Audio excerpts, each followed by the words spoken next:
ಬಂಧುಗಳೇ, ಇವತ್ತು ನಿಮ್ಮ ಕಣ್ಣ ಮುಂದೆ ಕಾಣುತ್ತಿರುವ ಈ ದೃಶ್ಯಗಳು ಕೇವಲ ಒಂದು ಅಂಗಡಿಯ ಗಾಜು ಒಡೆಯುತ್ತಿರುವ ಶಬ್ದವಲ್ಲ. ಇದು ಈ ದೇಶದ ಸಹಬಾಳ್ವೆ, ಸೌಹಾರ್ದತೆ, ಮನುಷ್ಯತ್ವ ಮತ್ತು ನಂಬಿಕೆ ಎಂಬ ಪವಿತ್ರ ಸಂಬಂಧಗಳ ಹೃದಯ ಬಿರುಕು ಬಿಡುತ್ತಿರುವ ಭಯಾನಕ ಸದ್ದು. ಇವತ್ತು ಎಲ್ಲೋ ಒಂದು ಮೂಲೆಯಲ್ಲಿ ಹೊತ್ತಿಕೊಂಡಿರುವ ಈ ದ್ವೇಷದ ಕಿಡಿ ನಾಳೆ ನಮ್ಮ ಮನೆಯ ಅಂಗಳವನ್ನೇ ಸುಡಬಹುದು ಎಂಬ ಭಯ ಪ್ರತಿಯೊಬ್ಬ ಭಾರತೀಯನ ಹೃದಯದಲ್ಲಿ ಮೂಡಬೇಕಾದ ಸಮಯ ಇದು. ಯಾಕಂದರೆ ದ್ವೇಷದ ಬೆಂಕಿಗೆ ಧರ್ಮವಿಲ್ಲ, ಜಾತಿ ಇಲ್ಲ, ಭಾಷೆ ಇಲ್ಲ. ಅದು ಒಮ್ಮೆ ಹೊತ್ತಿಕೊಂಡರೆ ಎಲ್ಲವನ್ನು ಸುಟ್ಟು ಭಸ್ಮ ಮಾಡುತ್ತದೆ.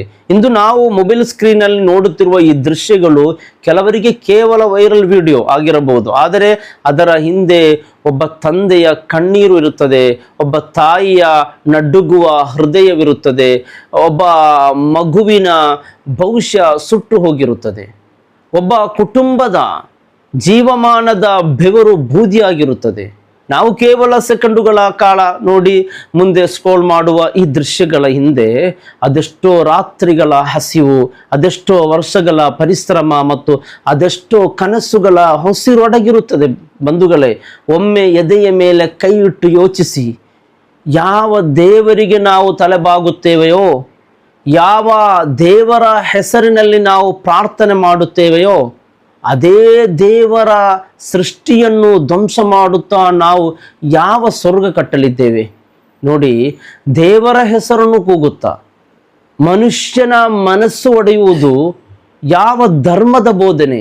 ಕೈಯಲ್ಲಿ ಕಲ್ಲು ಹಿಡಿದು ಹೃದಯದಲ್ಲಿ ದ್ವೇಷ ತುಂಬಿಕೊಂಡು ದೇವರನ್ನು ನೆನೆಯುವುದು ಆ ದೇವರಿಗೆ ಮಾಡುವ ಅತಿ ದೊಡ್ಡ ಅಪಮಾನವಲ್ಲವೇ? ಶ್ರೀರಾಮನ ಹೆಸರು ಕೂಗುತ್ತಾ ಹಿಂಸೆಯನ್ನು ಮಾಡುವುದು ರಾಮ ತತ್ವಕ್ಕೆ ದ್ರೋಹ. ಯಾಕೆಂದರೆ ರಾಮಾಯಣದಲ್ಲಿ ಶ್ರೀರಾಮನನ್ನು ವಿಗ್ರಹವಾನ್ ಧರ್ಮ ಎಂದು ಕರೆದಿದ್ದಾರೆ. ಧರ್ಮದ ಸಾಕಾರ ರೂಪ ರಾಮ. ರಾಮ ಎಂದರೆ ತಾಳ್ಮೆ, ರಾಮ ಎಂದರೆ ಕರುಣೆ, ರಾಮ ಎಂದರೆ ಸತ್ಯ, ರಾಮ ಎಂದರೆ ನ್ಯಾಯ. ರಾಮನು ರಾವಣನ ವಿರುದ್ಧ ಯುದ್ಧ ಮಾಡಿದ್ದು ಅಹಂಕಾರ ಮತ್ತು ಅಧರ್ಮದ ವಿರುದ್ಧ, ಅಮಾಯಕರ ವಿರುದ್ಧ ಅಲ್ಲ. ಭಗವದ್ಗೀತೆಯಲ್ಲಿ ಶ್ರೀಕೃಷ್ಣನು ಹೇಳುತ್ತಾನೆ, ಅದ್ವೇಷ್ಟ ಸರ್ವಭೂತಾನಾಮಂ ಮೈತ್ರಂ ಕರುಣಾ ಏವಚ. ಅಂದರೆ ಯಾವ ಜೀವಿಯ ಮೇಲೂ ದ್ವೇಷವಿಲ್ಲದವನು, ಎಲ್ಲರಿಗೂ ಮಿತ್ರನಾಗುವವನು ಮತ್ತು ಕರುಣೆಯುಳ್ಳವನು ನನಗೆ ಪ್ರಿಯ ಎಂದು. ಹಾಗಿದ್ದರೆ ದ್ವೇಷ ಹರಡುತ್ತಾ ದೇವರ ಹೆಸರನ್ನು ಬಳಸುವುದು ದೇವರಿಗೆ ಮಾಡುವ ಅವಮಾನವಲ್ಲವೇ? ಮಹಾಭಾರತ ನಮಗೆ ಒಂದು ದೊಡ್ಡ ಪಾಠ ಕಲಿಸುತ್ತದೆ. ಬಂಧುಗಳೇ, ದ್ವೇಷದಿಂದ ಆರಂಭವಾಗುವ ಯುದ್ಧ ಕೊನೆಯಲ್ಲಿ ಎಲ್ಲವನ್ನೂ ಅಳಿಸುತ್ತದೆ. ಗೆದ್ದವರ ಕಣ್ಣಲ್ಲೂ ಕಣ್ಣೀರು ಇರುತ್ತದೆ, ಸೋತವರ ಹೃದಯದಲ್ಲೂ ನೋವು ಇರುತ್ತದೆ. ಇಸ್ಲಾಂ ಧರ್ಮದಲ್ಲಿ ಅಲ್ಲಾಹನು ಪವಿತ್ರ ಕುರ್ಆನ್ನಲ್ಲಿ ಹೇಳುತ್ತಾನೆ, ಮನ್ ಕತಲ ನಫ್ಸನ್ ಬಿಗೈರಿ ನಫ್ಸಿನ್ ಔ ಫಸಾದಿನ್ ಫಿಲ್ ಅರ್ದ್ ಫಕಅನ್ನಮಾ ಕತಲನ್ ನಾಸ ಜಮಿಯಾ. ಅಂದರೆ ಯಾರು ಒಬ್ಬ ಅಮಾಯಕನನ್ನು ಅನ್ಯಾಯವಾಗಿ ಕೊಂದನೋ ಅವನು ಇಡೀ ಮಾನವ ಕುಲವನ್ನೇ ಕೊಂದವನಂತೆ.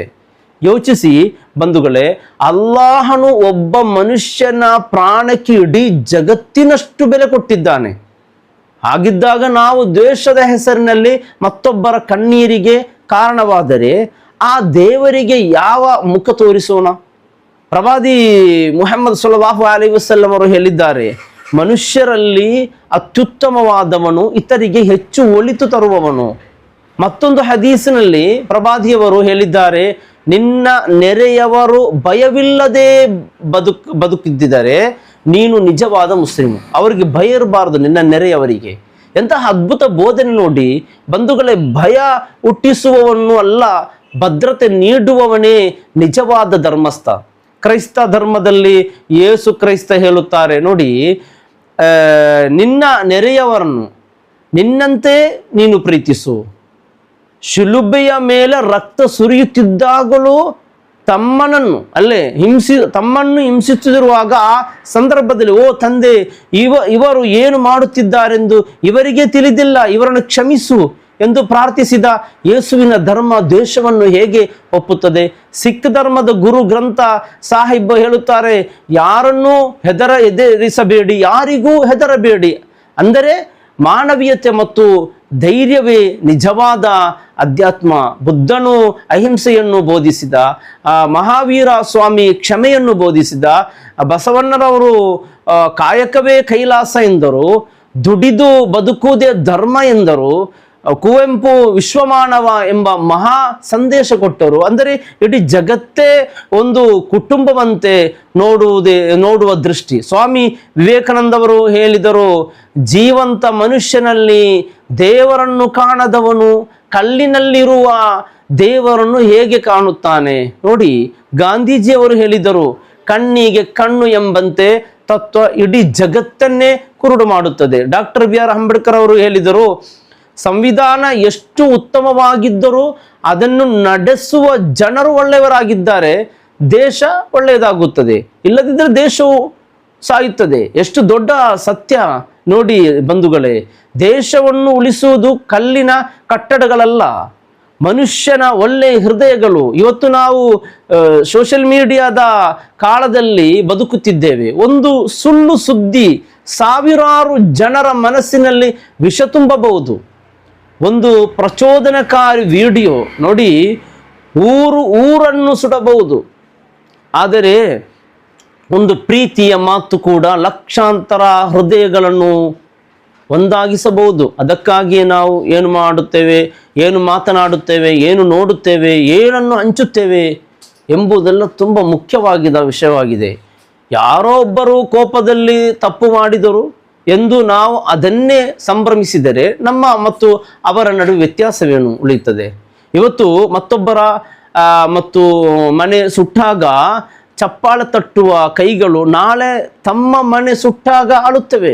ದೇಶದ ಬೆಂಕಿ ಯಾವತ್ತು ಒಂದು ಮನೆಯೊಳಗೆ ನಿಲ್ಲುವುದಿಲ್ಲ, ಅದು ಹುಡುಕುತ್ತಾ ಹೋಗುತ್ತದೆ, ಕೊನೆಗೆ ಎಲ್ಲರನ್ನೂ ಸುಡುತ್ತದೆ. ಬಂಧುಗಳೇ, ನಾವು ನಮ್ಮ ಮಕ್ಕಳಿಗೆ ಯಾವ ಭಾರತವನ್ನು ಬಿಟ್ಟು ಹೋಗುತ್ತಿದ್ದೇವೆ? ಕೈಯಲ್ಲಿ ಕಲ್ಲು ಹಿಡಿದು ಭಾರತವನ್ನ ಅಥವಾ ಕೈಯಲ್ಲಿ ಪ್ರೀತಿ ಹಿಡಿದ ಭಾರತವನ್ನ? ದೇಶ ಕಳೆಯುತ್ತಿರುವ ಪೀಳಿಗೆಗಳನ್ನು ನೋಡಿ, ಪರಸ್ಪರ ಗೌರವ ಕಳೆಯುತ್ತಿರುವ ಪೀಳಿಗೆಗಳನ್ನೆಲ್ಲ ಯೋಚನೆ ಮಾಡಿ ಬಂಧುಗಳೇ. ದೇವಸ್ಥಾನ, ಮಸೀದಿ, ಚರ್ಚ್, ಗುರುದ್ವಾರ ಇವೆಲ್ಲವೂ ಮನುಷ್ಯನ ಮನಸ್ಸಿಗೆ ಶಾಂತಿ ಕೊಡಲು ನಿರ್ಮಾಣವಾದದ್ದು. ಮನುಷ್ಯನ ಮನಸ್ಸಿಗೆ ಬೆಂಕಿ ಹಚ್ಚಲು ಅಲ್ಲ. ದೇವರು ಇರುವುದು ಕಟ್ಟಡಗಳಲ್ಲ, ಮನುಷ್ಯನ ಹೃದಯಗಳಲ್ಲಿರುವ ಕರುಣೆ, ಪ್ರೀತಿ ಮತ್ತು ಕ್ಷಮೆ. ಇವತ್ತು ನಾವು ದ್ವೇಷದ ಘೋಷಣೆ ಕೂಗಿದರೆ ನಾಳೆ ನಮ್ಮ ಮಕ್ಕಳು ಭವಿಷ್ಯವೇ ಭಯದಲ್ಲಿ ಬದುಕಬೇಕಾಗುತ್ತದೆ. ಆದರೆ ಇವತ್ತು ನಾವು ಪ್ರೀತಿಯ ಮಾತು ಮಾತನಾಡಿದರೆ ನಾಳೆ ಈ ದೇಶ ಬೀದಿಗಳಲ್ಲಿ ಶಾಂತಿ ಹರಡುತ್ತದೆ. ನೆನಪಿಡಿ ಬಂಧುಗಳೇ, ಇತಿಹಾಸದಲ್ಲಿ ಹಿಂಸೆಯಿಂದ ಗೆದ್ದವರು ಅನೇಕರು ಬಂದಿದ್ದಾರೆ. ಆದರೆ ಜನರ ಹೃದಯದಲ್ಲಿ ಶಾಶ್ವತವಾಗಿ ಬದುಕಿರುವವರು ಪ್ರೀತಿಯನ್ನು ಹಂಚಿದವರು ಮಾತ್ರ. ಅಶೋಕನು ಯುದ್ಧದಿಂದ ಸಾಮ್ರಾಜ್ಯ ಗೆದ್ದ, ಆದರೆ ಕಾಲಿಂಗ ಯುದ್ಧದ ನಂತರ ರಕ್ತದ ನದಿಗಳನ್ನು ನೋಡಿ ಕೊನೆಗೆ ಶಾಂತಿಯ ಹಾದಿ ಹಿಡಿದು ಅದಕ್ಕೆ ಇತಿಹಾಸವನ್ನು ಮಹಾನ್ ಎಂದು ಕರೆಯುತ್ತಾರೆ. ಇಂದು ನಮಗೂ ಅದೇ ಆಯ್ಕೆ ಇದೆ. ದೇಶದ ದಾರಿ ಹಿಡಿಯಬೇಕಾ ಅಥವಾ ಮಾನವೀಯತೆಯ ದಾರಿ ಹಿಡಿಯಬೇಕಾ? ಬಂಧುಗಳೇ, ಇನ್ನೊಬ್ಬರ ಕಣ್ಣೀರಿನ ಮೇಲೆ ಕಟ್ಟಿದ ಸಂತೋಷ ಯಾವತ್ತೂ ಉಳಿಯುವುದಿಲ್ಲ. ಇನ್ನೊಬ್ಬರ ನೋವಿನ ಮೇಲೆ ಕಟ್ಟಿದ ಜಯ ಯಾವತ್ತೂ ಪವಿತ್ರವಾಗುವುದಿಲ್ಲ. ಆದ್ದರಿಂದ ಪ್ರಚೋದನೆಗೆ ಬಲಿಯಾಗಬೇಡಿ, ಸುಳ್ಳು ಸುದ್ದಿಗಳಿಗೆ ಮೋಸ ಹೋಗಬೇಡಿ. ಯಾವ ಧರ್ಮದ ಹೆಸರಿನಲ್ಲಾದರೂ ಹಿಂಸೆಯನ್ನು ಬೆಂಬಲಿಸಬೇಡಿ. ನಾವು ಬಿಟ್ಟು ಹೋಗಬೇಕಾದ ಭಾರತ ಕಲ್ಲು ಹಿಡಿದು ಕೈಗಳ ಭಾರತವಲ್ಲ, ಒಬ್ಬರನ್ನೊಬ್ಬರು ಅಪ್ಪಿಕೊಳ್ಳುವ ಹೃದಯಗಳ ಭಾರತ. ನಾಳೆ ನಾವು ಮಣ್ಣಾದ ಮೇಲೆ ಜನರು ನಮ್ಮನ್ನು ದೇಶ ಹರಡಿದವರು ಎಂದು ಅಲ್ಲ, ಮಾನವೀಯತೆಯ ಸೇತುವೆ ಕಟ್ಟಿದವರು ಎಂದು ನೆನಪಿಸಿಕೊಳ್ಳಬೇಕು. ಕೊನೆಯದಾಗಿ ಒಂದೇ ಮಾತು ಬಂಧುಗಳೇ, ಈ ಜಗತ್ತಿನಲ್ಲಿ ಮನುಷ್ಯನಾಗಿ ಹುಟ್ಟುವುದು ದೊಡ್ಡ ಭಾಗ್ಯ. ಆದರೆ ಮತ್ತೊಬ್ಬ ಮನುಷ್ಯನ ಕಣ್ಣೀರನ್ನು ಒರೆಸುವ ಹೃದಯ ಹೊಂದುವುದು ಅದಕ್ಕಿಂತಲೂ ದೊಡ್ಡ ಪುಣ್ಯ. ಆ ಪುಣ್ಯವನ್ನು ಕಳೆದುಕೊಳ್ಳಬೇಡಿ. ಪ್ರೀತಿ ಹಂಚೋಣ, ಮಾನವೀಯತೆ ಉಳಿಸೋಣ, ಶಾಂತಿ ಕಾಪಾಡೋಣ. ಜೈ ಹಿಂದ್. ಅಸ್ಸಲಾಮು ಅಲೈಕುಂ ವರಹಮತುಲ್ಲಾಹಿ ವಬರಕಾತು. ಶಾಂತಿ ಶಾಂತಿ ಶಾಂತಿ.